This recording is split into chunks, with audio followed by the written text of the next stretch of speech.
Good evening, I'm Scott Beadle with St. George News at 8.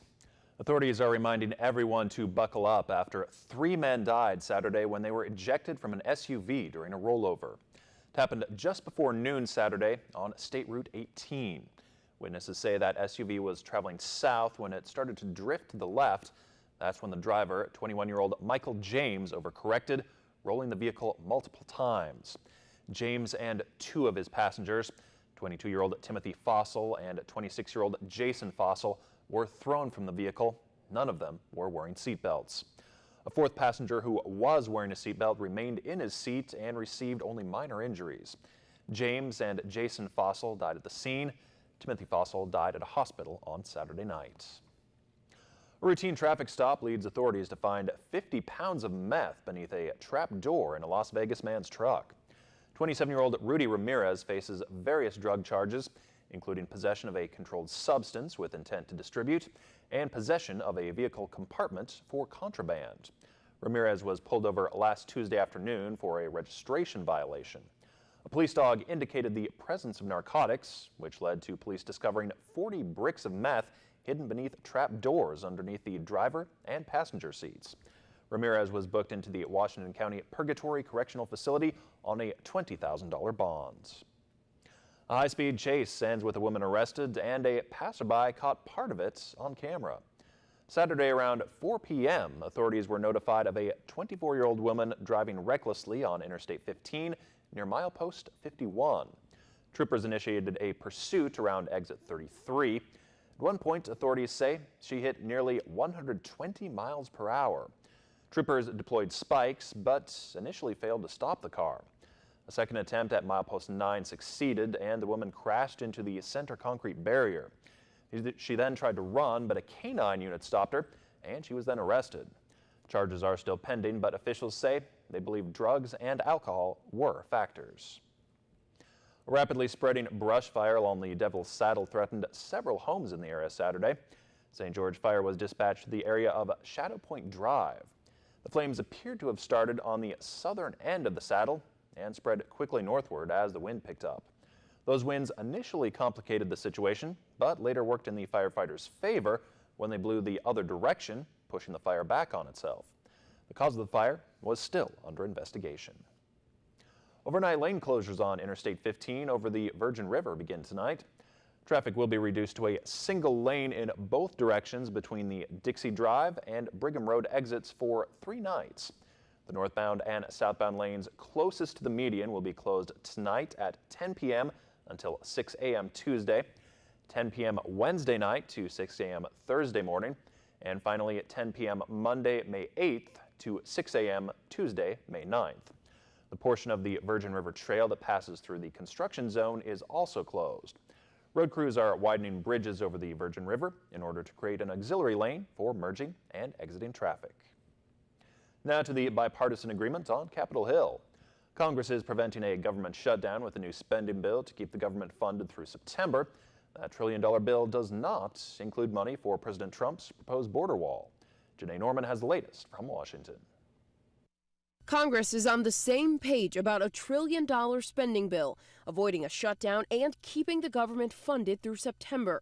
That bill includes a $15 billion increase in defense spending, including more than $1 billion for border security. The president got a lot out of this bill, most specifically $21 billion to help rebuild the military. I think that is something that he was very proud to campaign on. And is delivering on. The deal increases funding for the National Institutes of Health and year-round Pell Grants for college students, and $68 million to reimburse local law enforcement in New York and Florida for protecting the president and his family. But the bill doesn't include cuts to Planned Parenthood or sanctuary cities. So infusing his priorities in the 2017 budget cycle is actually something that he's been able to have a say in, which is a big deal for the remaining 5 months. The 2018 budget will address those things. Also now on hold until negotiations for the 2018 budget, the president's previously proposed cuts for various agencies like the EPA and that multi-billion-dollar border wall President Trump has been promising since he was a candidate. We will build a great wall along the southern border. The White House says it will happen. Well, make no mistake, the wall's going to be built. the president has made it very clear. We have 5 months left in this fiscal year. Chief Meteorologist Chris Summers has your Southern Utah forecast next.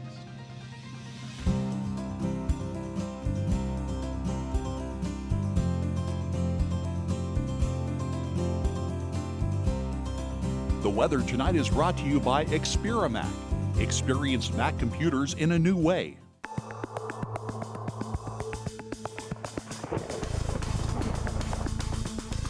And welcome back, everyone. A good Monday evening to you. Some very warm weather across parts of southern Utah late this afternoon. Lots of sunshine out there as well. Temperatures made it back into the low 80s in most areas. And looks like some very warm weather in the forecast as we head into the middle parts and end parts of the work week. Could be looking at temperatures into the 90s by the time we get to the end of the work week. But some beautiful sight out there. As you can see, a lot of blue skies, just a few clouds from time to time, but definitely warm weather across parts of southern Utah today, and that warm weather will continue as we get into your Tuesday and Wednesday. May see a little breeze come up on Wednesday afternoon, may bring a little bit warmer weather to our area, but overall looking like temperatures are going to get back above average once again, back into the mid 80s in most areas by the time we get to the middle part of the work week.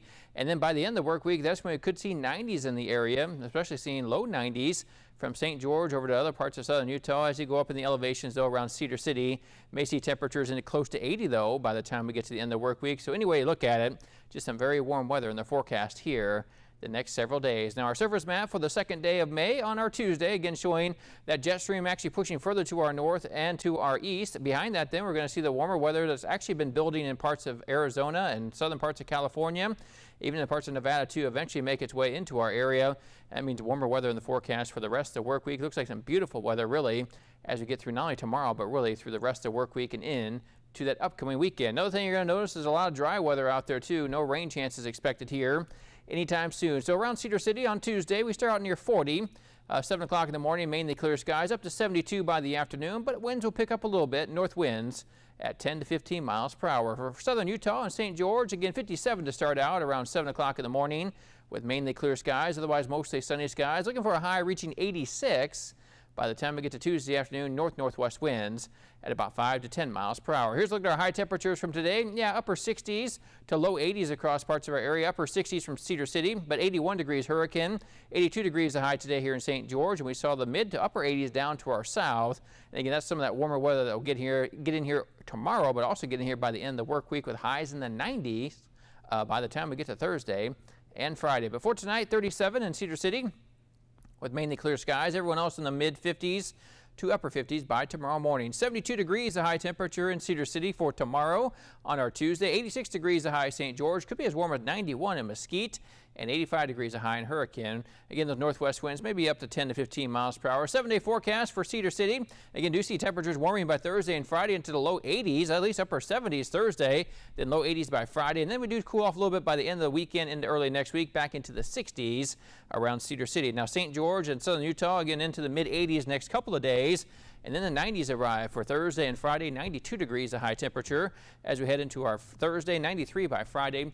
And then seeing temperatures in the mid 80s on Saturday before they dip back into the 70s again by Sunday and Monday of next week. But one thing you do notice here next 7 days, yeah, not a lot of rain chances. It's going to stay pretty dry and pretty hot here through the rest of the work week. Very summery. Yeah, very summer-like. Yeah, first week of May, we're actually feeling more like the first week of July. But hey, we'll enjoy the nice warm weather and get out and enjoy it this weekend, that's for sure. Thanks, Chris.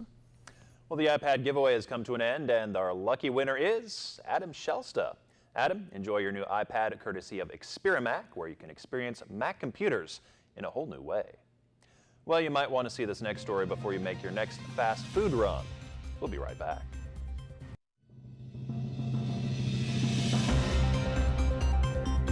The Science Fair project, 2.5 years in the making. Two 8th grade girls in Wisconsin put some of their favorite fast food to the test to show the amount of preservatives we're really eating.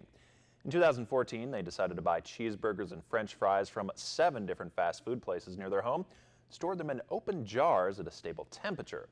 This week, they presented the findings of their study on bacteria growth, and the results, not so appetizing. Only 1 cheeseburger in the group molded, and only slightly. The rest showed no signs of bacteria growth. Well, I think the thing there is you just got to eat them right away. Don't let them sit out for 2 years. That's what I'd say, right? They also got first prize. Well, good. Thanks for watching. Hope you have a great night.